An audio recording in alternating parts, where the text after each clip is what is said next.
ओम शांति। Good morning आप सभी को। आप सभी का हार्दिक स्वागत है, अभिनंदन है आपके अपने चैनल पर इजी वे मुरली दर्शन। तो आइए सुनते हैं बाबा की वाणी का सार। साकार मुरली 14/12/2022। मीठे बच्चे, तुम्हें ज्ञान का तीसरा नेत्र मिला है। ये बात शुरुआत में हजम नहीं होती किसी भी बीके को। ऐसा शायद मेरा अनुभव है कि मीठे बच्चे, तुम्हें ज्ञान का तीसरा नेत्र मिला है। भक्ति के संस्कारों के आधार पर, भक्ति की सोच के आधार पर हमें ऐसा लगता है कि हमारे यहाँ पर कोई एक तीसरी आंख होनी चाहिए थी, तो हमें लगे कि हाँ, मुझे ज्ञान का तीसरा नेत्र मिला है। ज्ञान ही अपने आप में नेत्र है, एक ऐसी रोशनी है, एक ऐसी ज्योति है जो आपके जीवन सफर को सुंदर, सुहावना और शक्तिशाली, अनेक गुणों से, शक्तियों से संपन्न, सुशोभित, सुसज्जित करते हुए आपको अपने लक्ष्य की ओर पहुंचाती है। ये वो जीवन ज्योति है ज्ञान की। इसलिए बाबा ने कहा, मीठे बच्चे, तुम्हें ज्ञान का तीसरा नेत्र मिला है, त्रिकालदर्शी बने हो, लेकिन यह अलंकार अभी तुम्हें नहीं दे सकते, क्योंकि अभी आप बच्चे पुरुषार्थी हो। अवस्था अप डाउन होती रहती है। इसलिए बाबा ने कहा, अलंकार तुम्हें नहीं दे सकते। अलंकार जो संपूर्णता का प्रतीक, उन्हें ही मिलते हैं। यानी देवी और देवताओं को, यानी विष्णु जी को। मीठे बच्चे, तुम्हें ज्ञान का तीसरा नेत्र मिला है, त्रिकालदर्शी बने हो, लेकिन यह अलंकार अभी तुम्हें नहीं दे सकते, क्योंकि तुम बच्चे अभी पुरुषार्थी हो। प्रश्न, गृहस्थ में रहते कर्म अवश्य करना है, कर्महीन सुख पावत नहीं, है ना। तो कर्म तो करना ही है, और बिना कर्म के हम रह भी नहीं सकते। संकल्पों का चलना, पलकों का झपकना, शारीरिक प्रक्रियाएं होनी, कैसे हम कंट्रोल कर सकते हैं? चाहे वो श्वासों का आवागमन हो, सोते समय में भी शरीर अपना कार्य कर रहा होता है। तो बाबा कहते, गृहस्थ व्यवहार में रहते कर्म अवश्य करना है, लेकिन किस एक बात की संभाल जरूर जरूर रखनी है। बाबा कहते, कर्म करते व्यवहार में आते बच्चे, भोजन की बहुत परहेज रखो। अशुद्ध पतित उनके हाथों के वैसे भी आपने देखा होगा, शुद्धता में आप पानी भी खड़े होकर नहीं पी सकते। जी, तो स्वच्छता बहुत जरूरी है, याद रखो। इस योगी जीवन में अपने को बचाते रहना है, कर्म सन्यासी नहीं बनना, लेकिन बच्चे परहेज जरूर रखनी है। तुम कर्म योगी हो, कर्म करते बाप की याद में रहो, तो विकर्म भी विनाश हो। ओम शांति। बाप बच्चों को बैठकर समझाते हैं। देखो बच्चे, जब कोई गीता आदि सुनाते तो कहते हैं, यदा यदा ही धर्मस्य ग्लानिर्न भवति भारत। जब जब धर्म की ग्लानि होती, अधर्म की वृद्धि होती, तब तब भगवान आते हैं। बरोबर धर्म की ग्लानि तो होती है बच्चे। देखो, ग्लानि माना निंदा, तो भारत में धर्म की ग्लानि और अधर्म की वृद्धि होती है, तब बाप कहते मैं आता हूं। कितना दुख है, जानते हो, अभी मौत सामने खड़ा है। विनाश के लिए बड़े बड़े मिसाइल, अब तो वायरस तैयार है जो दिखाई भी नहीं देते और अपना काम कर जाएंगे। वायरस अंदर, आत्मा बाहर, ऐसा भी कुछ हो सकता है। बाबा ने कई बार कहा भी है, मौत बड़ा सस्ता होगा अंत में, पता भी नहीं पड़ेगा। बाबा कहते, बच्चे, मौत सामने खड़ा है, ये जानते भी हो कि बाबा अभी आए हुए हैं नई दुनिया का वर्षा देने, नया युग, नया संसार बनाने। ब्राह्मण बच्चे जानते हो कि अभी हम ब्राह्मण से देवी और देवता बनने का पुरुषार्थ कर रहे हैं। अभी शिव बाबा के पोत्रे बने हैं, ब्रह्मा के बच्चे अर्थात ब्रह्मा कुमार ब्रह्मा कुमारियां बने। शिव बाबा का एक बच्चा, एक से फिर तुम कितने, शिव बाबा का एक बच्चा, एक से फिर तुम कितने बच्चे हैं। भाई मेन शिव बाबा का सिकिलदा लाडला ब्रह्मा बाबा, और फिर ब्रह्मा के हम सब अलौकिक यानी धर्म के बच्चे। पतितों को पावन बनाने की बाप के साथ तुम बच्चे भी सेवा करते हो। यह है बेहद का यज्ञ। यज्ञ में पुरानी दुनिया स्वाहा हुई। इस यज्ञ के बाद बच्चे फिर कोई यज्ञ नहीं होगा। सतयुग त्रेता में भी यज्ञ रचते हैं वो, सतयुग त्रेता में भी बच्चे कोई यज्ञ नहीं रचते। यज्ञ अभी रचते हैं जब पुरानी दुनिया होती है विघ्नों को विनाश कराने के लिए। दुनिया में बहुत भारी विघ्न है, इसके लिए बड़ा यज्ञ चाहिए, बेहद का यज्ञ।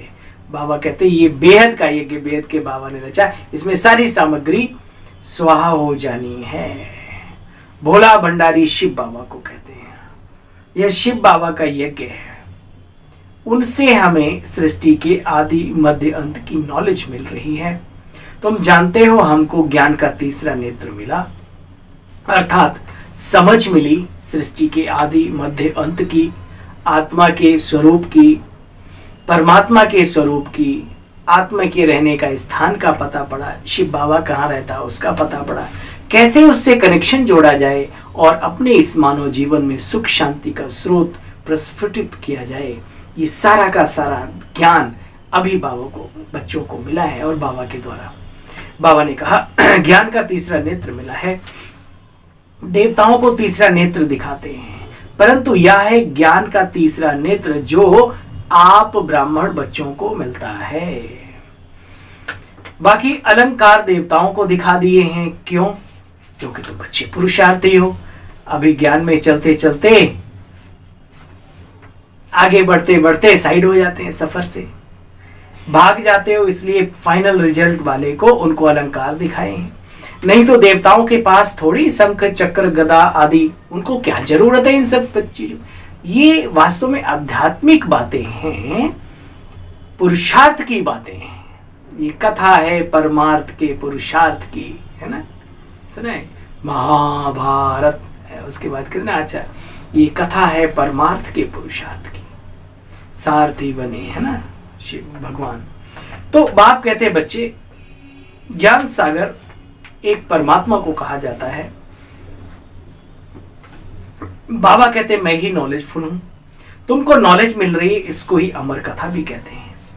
अब बाप ने तुम बच्चों को परिचय दिया है, तुम्हारा फर्ज है तुम औरों को भी परिचय दो। सन सोर्स फादर बाप का परिचय दे, सबको नॉलेज बताते रहो। तुम हर एक बच्चे की बुद्धि में है कि शिव बाबा हमारा रूहानी बाप है। या भी भक्ति मार्ग वालों को समझाना है कि तुम हमारे, या भी भक्ति मार्ग वालों को समझाना है कि तुम्हारे दो पिता हैं, एक आत्मा का और एक आत्मा का शिव बाबा परमपिता परमात्मा और एक शरीर का। जिसको गॉड फादर कहते हैं वो आत्मा का पिता है, जिससे शरीर मिला है वो शरीर का पिता है। जानते हो ये बच्चे, भारत स्वर्ग था, यहाँ पर श्री लक्ष्मी श्री नारायण का राज्य था, जो बचपन में श्री राधे और श्री कृष्ण कहलाते थे। और ये दोनों ही रचनाएं, प्रथम रचनाएं उस निराकार परमपिता परमात्मा की रची हुई है। दुनिया ही उसी की रची हुई है। पहले ये दो पत्ते हैं, दो फूल हैं, दो क्यारी हैं, जो भी आप नाम दे दो। बाबा कहते अब लक्ष्मी नारायण को राज्य किसने दिया? तुम जानते हो, कलयुग के अंत में कोई भी विश्व का मालिक बन न सके। अभी इस समय पर पूरे वर्ल्ड में वो एक ही का साम्राज्य, ऐसा नहीं। हाँ, सतयुग में होगा ऐसा जरूर। जब देवताएं वाम मार्ग में चले जाते हैं तो फिर धरती की उथल पाथल भी होती है बच्चे। त्रेता और द्वापर के बीच में बहुत बड़ा सिस्टम बदलता है। जो लोग कहते हैं ना कि भाई जंगलों में और ये और वो फलाना, ये उसी समय की बात है। बहुत ज्यादा गिरावट में आ जाते हैं हम, और इस कई खंड हो जाते हैं, बीच में पानी आ जाता है, कुछ टापू बन जाते हैं। वहां पर जो मानवता, कुछ मानवता के हिस्से फिर अपने अपने लेवल पर वो अपना जीवन शैली शुरू करते हैं। फिर बाद में चलकर वो देश कहलाते हैं, आदि आदि, है ना। भारत खंड एक बहुत बड़ा खंड बचता है, लेकिन यहाँ पर भी देवताएं तो देवत्व से गिर गए ना बिल्कुल, तो दुख तो शुरू होता है। देखो बच्चे, धरती की उथल पाथल भी होती है, सोने हीरे के महल भी सब नीचे चले जाते हैं। पूजा के लिए कितना भारी मंदिर तुम बच्चे बनाते हो सोमनाथ का। भक्ति मार्ग में तो कहते आप ही पूज्य आप ही पुजारी। अब आप समझाते बच्चे मैं कभी पुजारी नहीं बनता, मैं सदा पूज्य नहीं। उसके नाम के आगे, बाबा के नाम के आगे क्या लगाते हैं? सदा शिव। अभी तो देखो सब तमो प्रधान हैं। कलयुग के अंत में इब्राहिम बौद्ध, इस समय सब हाजिर हैं। नंबर भी, पहला नंबर भी इसी पतित दुनिया में हाजिर है। नारायण जो था वो ब्रह्मा बना हुआ है। कोई वापस कैसे जा सकता है? सभी इस समय कब्र दाखिल हैं बच्चे। बाप आकर के सबको गति सदगति देते हैं। सतयुग में भारत पवित्र था, देवताओं के आगे गीत भी गाते हैं। आप सर्वगुण संपन्न संपूर्ण निर्विकारी, हम विकारी हैं। इस समय सब विकारी हैं। सबको निर्विकारी बनाने पाप को आना पड़ता है। तो पतित पावन वास्तव में बाप ठहरा, ना कि ये पानी की नदियां। पतित पावन ज्ञान सागर से निकली हुई तुम ज्ञान गंगाएं हो।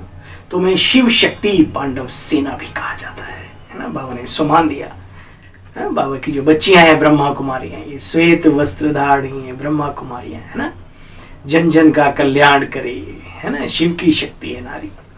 तो बाबा याद दिला रहे हैं, ज्ञान सागर, पतित पावन ज्ञान सागर से निकली हुई ज्ञान गंगाएं, शिव शक्ति सेना। शिव से ज्ञान कलश मिलता है। बाप कहते बच्चे गृहस्थ व्यवहार में रहते पवित्र जरूर रहो, कर्म भी जरूर करना है। यह है ही कर्मयोग।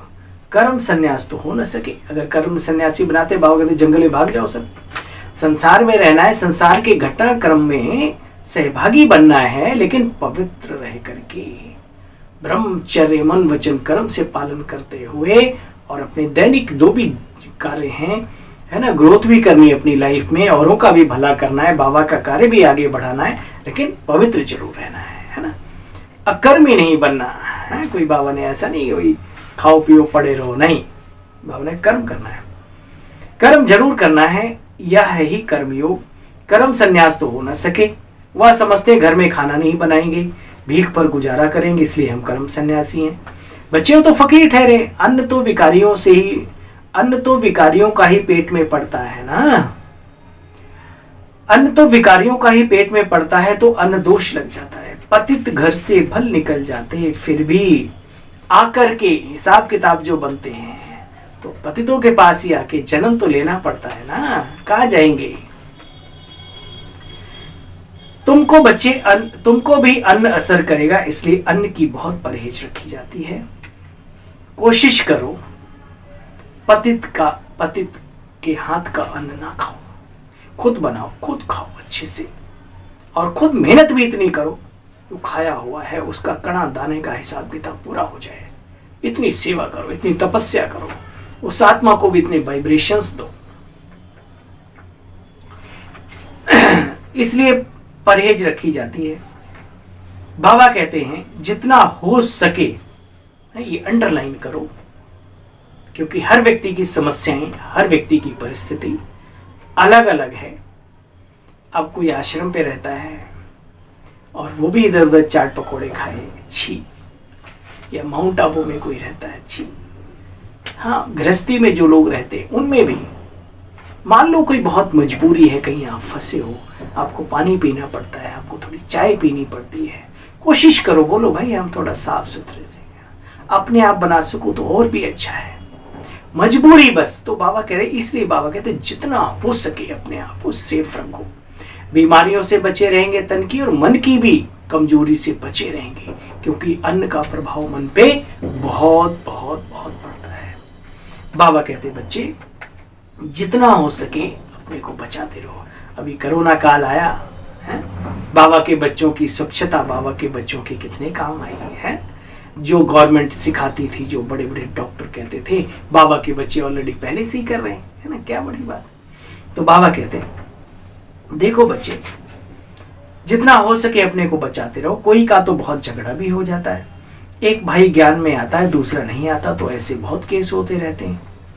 पति आता, पत्नी नहीं आती। अब मान लो पति पत्नी ज्ञान में चले दोनों, और फिर वृद्धावस्था में चले गए, तो उनको बहुओं के हाथ का तो खाना पड़ेगा ना। आश्रम वाले तो नहीं बना के खिलाएंगे, थोड़ी कड़वी गोली है ये, तो उन्हें कंप्रोमाइजिंग करना पड़ेगा। अकड़ धकड़ नहीं चलेगी वहां पे, नहीं तो आप और अपने उनको ज्ञान में नहीं चला सकते। फिर वो टकराव होते हैं, फिर वो बुजुर्ग एक तरफ कर दिए जाते हैं। इसलिए बेहतर है पहले से अपना बैलेंस रखो, ऐसी लाइफ हो, जो ऐसा जीवन हो जो खुद ही आपके जैसा आप चाहें वैसे ही आपको बना के दे। अपना भाग्य समझे वो कि हमारे माता पिता देवी देवताओं से कम नहीं है, इन्हें हम जो चाहेंगे वैसे उस जैसे ही कहेंगे वैसे ही करके देंगे। तो अपने ऊपर भी डिपेंड करता है। इतना स्नेह से भर दो, इतना प्यार से, इतना स्नेह से अपने आप को भरो, आपका स्नेह अपनों पर भी छलके, तब तो वो करेंगे ना। बाबा कहते बच्चे बहुत झगड़े होते रहते हैं, एक भाई ज्ञान में आता, एक नहीं आता, तो बहुत झगड़े के केस होते रहते हैं। अब इन बातों को तुम बहुत अच्छी तरीके से जानते हो। तुम हो रूहानी क्षत्रिय, माया पर जीत पाते हो। इसमें समझने की बड़ी बुद्धि चाहिए। इस ज्ञान को अगर समझ नहीं सके, देखो मुरली 4 पेज की, सबके लिए बराबर है। कौन इसमें से अपने लिए कौन सी बात उठाता है? अगर बुद्धि नहीं है तो गड़बड़ है। दूसरे की खुराक आप खा गए, अपनी दूसरे को खिला दी, दिक्कत है ना। तो बातें बाबा की सबके लिए हैं, जो ऊंचा जाना चाहे, लेकिन गृहस्थियों को अपने हिसाब से। कुमार कुमारी हैं, वो गृहस्थियों की बातें नहीं अपना सकते। गृहस्थी हैं, वो कुमार कुमारियों की बातें नहीं अपना सकते। सेंटर वाले गृहस्थियों की बातें थोड़ी अपनाएंगे, और गृहस्थी सेंटर की बातों को अपनाएंगे तो गड़बड़ हो जाएगा। अपनी बुद्धि जरूर चाहिए, है ना। कहावत है, अपनी घोट तो नशा चढ़े, तो अपनी घोटने की भी बुद्धि चाहिए। मनन चिंतन करो, हमारे लिए कौन सी बात फायदेमंद है। स्वच्छ भी रहें, साफ भी रहें, आगे भी बढ़ते रहें, और अपने आराम से, कहीं कोई दिक्कत भी ना आए। ये कोई सिखाएगा नहीं आपको, ये खुद ही सीखना पड़ेगा। बाबा की मुरली से हमें कौन सी बात उठानी जो जीवन में हमें आगे बढ़ाए। ये भी नहीं कि बहाना मारो, हम तो गृहस्थी हैं भाई, हमारे लिए तो नहीं चलता नहीं है। आप मजबूरी, बस बाबा कहते कुछ चलाना पड़ता है, तो अलग बात है। बाबा कहते बच्चे देखो, अब परमपिता परमात्मा कहते बच्चे मुझे याद करो। योग करेंगे तो खाद निकल जाएगी। याद करते करते तुम बच्चे मुक्ति धाम में चले जाएंगे। बाप बैठ समझाते बच्चे देखो तो सही, आखिर इस दुनिया का हाल क्या है। तुम जो विश्व के मालिक थे, अभी बिल्कुल बेघर बन पड़े हो, कुछ बचा नहीं। बाप कहते मैं तुम्हारा बेहद का बाप हूं, तुमको बेहद का वर्षा देने आया हूं। तुम्हारी दिल में खुशी है, हम अपनी राजधानी श्रीमत पर स्थापन कर रहे हैं, परंतु है सारा गुप्त। रावण पर जीत भी पानी है, गाया भी जाता है, माया जीते जगत जीत। 5 विकारों पर जीत जरूर पानी है, 5 विकारों का संन्यास करना है। खिवैया तो एक बाप है ना बच्चे, सबकी सदगति करने वाले, सतगुरु बिना घोर अंधियारा। भारत में बच्चे देखो कितने गुरु हैं आजकल, कितने गुरु बताओ, जितनी पत्नियां उतने गुरु। हर एक स्त्री का पति गुरु कहलाता है ना। देखो बाकी गुरु तो है ही है, लेकिन हर एक पत्नी को गुरु का दर्जा दिया जाता है, पति को, है ना, कि भाई तुम्हारा गुरु है, तुम्हारा ईश्वर है, आदि आदि। इतनी फिर दुर्गति क्यों, जब गुरुओं का ही संसार है, फिर भी इतनी इस दुनिया की दुर्गति क्यों। कह देते हैं सब ईश्वर के रूप हैं, हम भी ईश्वर तुम भी ईश्वर। अच्छा हम भी ईश्वर तुम भी ईश्वर, फिर याद किसको करें, एक दूसरे को करें क्या। फिर तो भक्ति ही बंद हो जाए बच्चे, है ना। जब सारे ईश्वर है तो कौन किसको याद करे। फिर हे भगवान कह करके किसको बुलाते हो, आंख बंद करके किसकी तरफ साधना करते हो। खुद ईश्वर कभी बीमार पड़ता है क्या, परंतु कोई पूछने वाला नहीं है। सब डरते हैं कहीं गुरु जी का श्राप ना लग जाए। वास्तव में श्राप देने वाला है रावण। इंसान को श्रापित उसके अपने कर्म और अपनी सोच करती है। कोई अन्य नहीं कर सकता, ये हमेशा याद रखो। रावण यानी 5 विकार ही आत्मा के सबसे बड़े दुश्मन हैं। यही कारण है कि 5 विकारों का प्रतीक जो रावण है, जो बुराइयां हैं, उनको एक रावण का पुतला बना करके जलाते आते हैं, है ना। बाबा कहते बच्चे देखो अभी अंत का समय है, देखेंगे अंत में अर्थक्वेक आदि बहुत होती रहेंगी। बाबा भी कहां तक बैठ तुम बच्चों को शिक्षा देंगे, आखिर लिमिट है ना। अभी तो विनाश का समय है, बाबा तुम बच्चों को बहुत कुछ दिखाएंगे, सीनरियां, नजारे। फिर जो अच्छी रीति पढ़े हुए होंगे वो अंदर फटकते रहेंगे, मतलब खुश होते रहेंगे, जिन्होंने अच्छी मेहनत की होगी, अच्छा पुरुषार्थ किया होगा। क्या कर सकते हैं, अभी जितना पुरुषार्थ करना है उतना कर लो। बाल बच्चों को भी संभालना है, बच्चे कायर नहीं बनना, बाबा की कड़ी बात है। भाई अपना घर गृहस्थ भी संभालो, पड़ोसी संभालेगा क्या? ये तो कायरता है, मैदान से भाग जाना। ये बाबा नहीं सिखाता, करते हैं कुछ लोग, वो बाबा के घरों की बदनामी के निमित्त बनते हैं। उनके बच्चे कभी ज्ञान में नहीं चल सकते। उस पत्नी के दिल से पूछो जो 7 फेरे लेकर आई थी, आपने तो ब्रह्मा कुमार बन गए, उसके लिए कुछ सोचा? या तो इतना सब कुछ हो तुम्हारे पास कि उधर उनकी पालना भी चलती रहे और आप अपना ईश्वरीय कार्य भी करो। उनके साथ रह के भी तो कार्य कर सकते हो, है ना। ड्रामा में रोल है आपका, उसको पूरा करो, अपना पार्ट बजाओ अच्छे से। कुमार हो तो उस तरफ देखो मत। हाँ भाई, जो फंसे हैं वो ठीक है, जो नहीं फंसे वो ना फंसे तो अच्छा है। तो बाबा कहते हैं बाल बच्चों को तो संभालना ही है, कायर नहीं बनना, कदम कदम श्रीमत पर चलना है, बस ये ध्यान रखो। बाप को याद करते रहना है, बस इसी में मेहनत है। योग में तो मेहनत है, और क्या। जिसका योग लग गया सारी धारणाएं और सब कुछ अपने आप होने लगता है। बस इसमें ही मेहनत है। पापों का बोझा सिर से उतरे कैसे, उसके लिए चाहिए राजयोग या ज्ञान बल, योग का बल, जिससे माया पर विजय पाकर तुम बच्चे विश्व के मालिक बनते हो। अच्छा, मीठे मीठे स्किल दे बच्चों प्रति माता पिता बाप दादा का याद प्यार और गुड मॉर्निंग। रूहानी बाप की रूहानी बच्चों को नमस्ते बोलो भाई। हम सब रूहानी बच्चों की रूहानी बाप दादा आपको भी नमस्ते नमस्ते नमस्ते। शुक्रिया बेटे बाबा, शुक्रिया। श्रीमत पर ज्ञान योग बल, ज्ञान और योग बल से माया पर जीत पानी है। विनाश के पहले अपने विकर्मों को विनाश करना, बेहद का राज्य भाग्य लेने के लिए हर बात में अपना बचाव करते रहना, अन्न दोष से बहुत संभाल करनी है। जितना हो अपनी मेहनत का और शुद्ध शाकाहारी चीजें ही इस्तेमाल करनी है। योग युक्त होकर, योग युक्त बनाकर जितना हो सके, है ना। आज का वरदान, वरदानी मूर्त बाबा का वरदानी मूर्त बच्चों के लिए। संगम युग के महत्व को जान, स्नेह की अनुभूतियों में समाने वाले संपूर्ण ज्ञानी योगी भव। कल का वरदान भी स्नेह से संपन्न था। जो स्नेही होते हैं उन्हें मेहनत नहीं लगती, याद है ना। पहाड़ को भी पानी बना देता है स्नेह। आज का भी वरदान है स्नेह से भरा हुआ। संगम युग के महत्व को जान, स्नेह की अनुभूतियों में समाने वाले संपूर्ण ज्ञानी योगी भव। बाप दादा कहते हैं देखो बच्चे, संगम युग परमात्म स्नेह का युग है। बाकी युगों में ईश्वरीय स्नेह नहीं मिलेगा, याद रहे। संगम युग परमात्म स्नेह का युग है। इस युग के महत्व को जानकर स्नेह की अनुभूतियों में बच्चे समा जाओ।